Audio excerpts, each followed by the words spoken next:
Hi! Welcome to this part of my guide and review featuring the FlexTale Solo Adventuring Toolkit. If you haven't seen the other parts of this guide and review, please check out the playlist in the description below. Oh, and before we begin, the author of this Solo Adventuring Toolkit, Jason, has just informed me that he has updated the document and added 30 more pages of material completely free. So if you already own the Solo Adventuring Toolkit, definitely download it again. And this time there's going to be a giveaway. You have a chance to win the recently released FlexTale Environmental Encounters. This is a great supplement to use with the Solo Adventuring Toolkit. The only thing that you need to participate is to write down in the comment section what got you into solo role-playing games.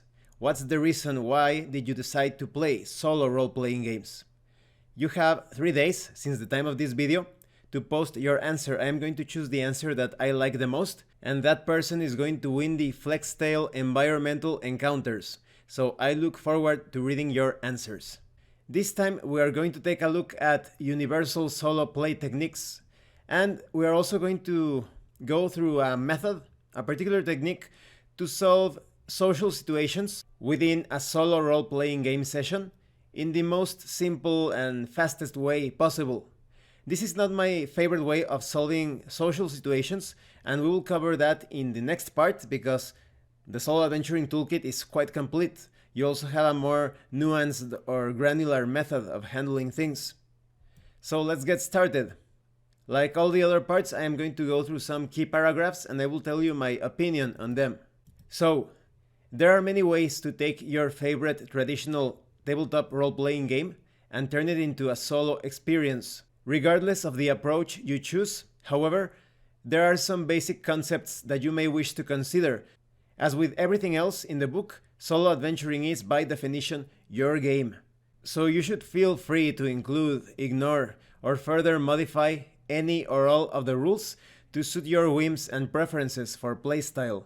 That is extremely important. Remember that the solo experience is your experience. You should be able to use any modules, oracles, tools, tables, anything that you like, anything that you want. In fact, I would say that experimenting with solo role-playing games is part of the experience and part of the fun. Next we have domains of rules.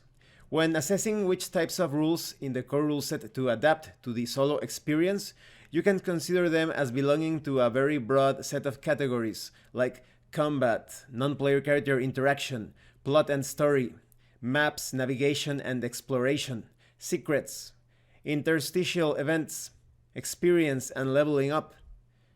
So many of you are already familiar with the concept of the 3 pillars of role-playing games, which are exploration, and then we have combat, but there are some role-playing games that have no combat whatsoever, so I would rather call that a confrontation or perhaps a contest. And there's also the social aspect. So these categories of combat, NPC interaction, etc., these are basically subcategories within those 3 pillars, in my opinion. Let's talk a bit about combat. This is one of the easiest things to reproduce in a solo context. You simply resolve the combat using the standard combat mechanics of the rules system of your choice. One element you may find missing is the versatility of combat options available to some complex monsters. You can simply have enemies attack you, but spells, special abilities and the like can become a lot to manage and even more frustrating to manage in a way that feels realistic and like an approximation of what happens in a traditional gaming context. Fortunately, IGS or Infinium Game Studio has spent most of the last few years developing products that will help enormously. They are entirely optional, of course. And yes, I must say that all of the IGS products that I own have been incredibly useful and very fun to use. If you have seen my solo campaign featuring From the Ashes, I'm going to put the link in the description below to the playlist. You will see that I am constantly using the Flex AI guidebook and the reputation tracker. So very good optional material for you to add to the Solo Adventuring Toolkit, although the Solo Adventuring Toolkit contains like a reduced or a quick start or summarized version of many of the other books in the IGS line. So, like I said, the Solo Adventuring Toolkit contains everything. But if you want a higher degree of simulation, you can always look into those other books. Now, let's move on to non-player character interaction. Combat can be extremely complex and time-consuming, but at least it's mechanically straightforward. It's arguable that the majority, even of the rules written for any given traditional fantasy role-playing game, are engineered around combat implications. Less so the social interaction, though in most traditional gaming tables, it is no less significant an element of gameplay, and more so even to drive the story. Yes, before we continue, I want to tell you that when I developed Abraham's method, I am going to put the link in the description below to that method. That it's basically a way for you to emulate player characters, but it also works with non-player characters as well. Because I always ended up with those situations, those social encounters. They were not exactly satisfactory when it comes to the interaction, what the non-player character or player character would say. But when I got the Flex AI guidebook, the social section is just excellent. So many tables, many options, many ways in which the conversation can develop. It feels, because of your imagination and because of the context of a tabletop role-playing game, it actually feels superior to an interaction with a non-player character in a video game, because their answers are pre-programmed. But with the material contained here in the Solo Adventuring Toolkit and with the expanded material, optional material of the Flex AI guidebook, the answers are limitless and always within context, within what is happening, a particular plotline, or anything within a story. Let's continue. Let's talk about the social interaction debate. The topic of how to run social encounters in a tabletop role-playing game is one with a lot of debate in many circles. Do you simply roleplay and let the realistic interplay of words dictate success or failure? This benefits those players with a high degree of in-real-life charisma, but for those who are playing the game to begin with to escape the social demands of their everyday lives, this can be unfair. It could penalize them. Do you look merely at statistics and let that dictate the results of the discussion? After all, a high-level adventurer with an 18 charisma should be able to get pretty much anything they want. Therefore, most games and gaming groups use a middle ground. The player needs to roleplay the interaction to some extent, but they don't necessarily need to invoke a special accent or even speak in the first person. Then, in many cases, particularly for key pieces of story advancement, a die roll may be involved, either as a skill, ability, or proficiency check, or as an opposed roll with the non-player character you are trying to interact with. Ultimately, each gaming group will interpret the rules and apply their own rules as they deem necessary to match the group's calculus for fun in a social setting. There is hardly any right or wrong way of doing this. So yes, if you want to handle social situations with a simple check, you can do that.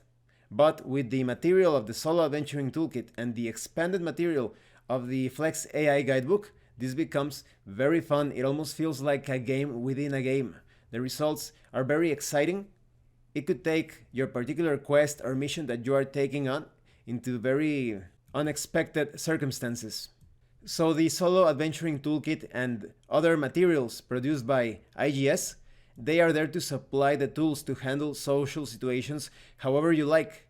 If you always hated making skill checks to determine outcomes when talking to non-player characters, then you can ignore the concept altogether. If role-playing is often your chance to shine, then you can lean into it using the material in the Flex AI guidebook or the Solo Adventuring Toolkit. In a solo adventure, you can choose to focus more on combat, but social encounters will likely still play a role, particularly if you are using published adventure content. Social interactions tend to be the gameplay component that is most difficult for solo players to reproduce in a satisfying manner. After all, most social interactions involve getting information or discovering clues about the story. It can be difficult to pretend not to know something and hide it from yourself. There are, however, many different tools that you can still use to simulate the unknowns of a true non-player character interaction. I agree, it is very challenging, but when you get your own method going, it is extremely satisfying in my opinion.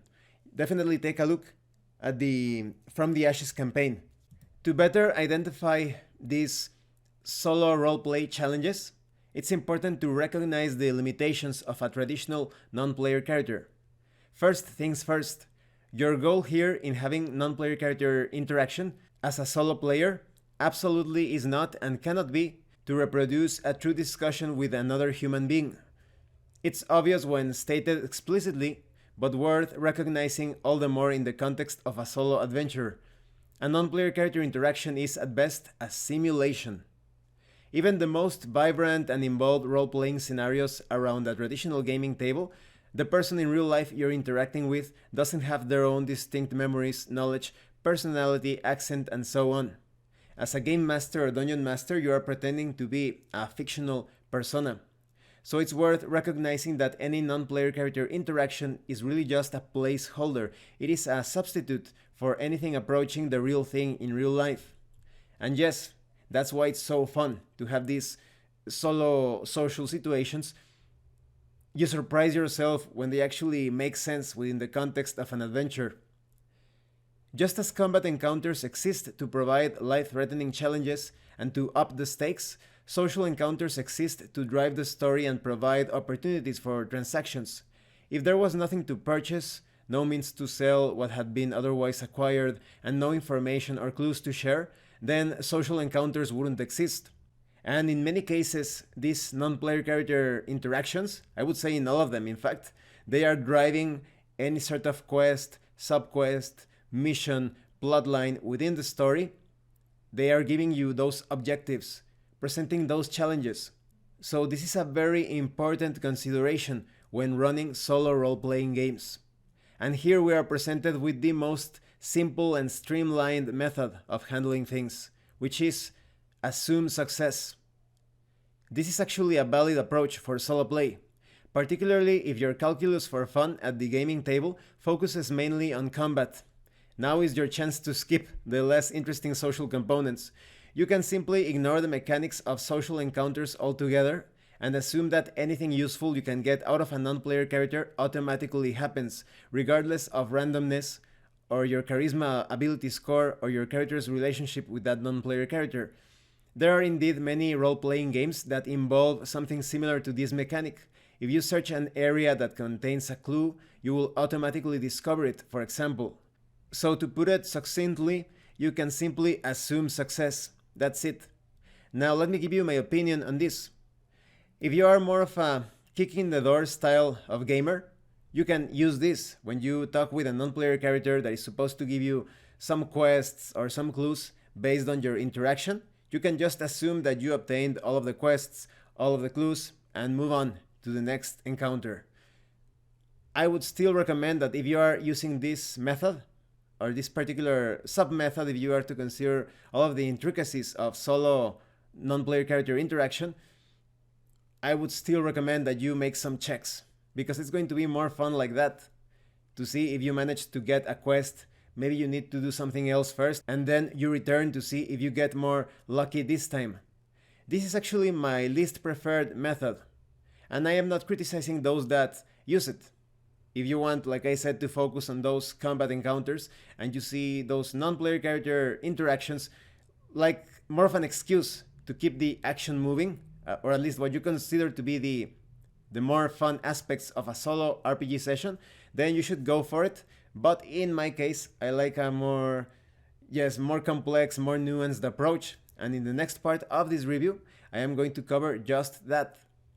So thank you for watching this part of my guide and review of the Solo Adventuring Toolkit. If you have any comments or questions, please let me know. And thank you so much to those of you that have been supporting the channel by sending drive-thru RPG gift certificates. If anyone else wants to further support the channel, the information on how to do that will be in the description below.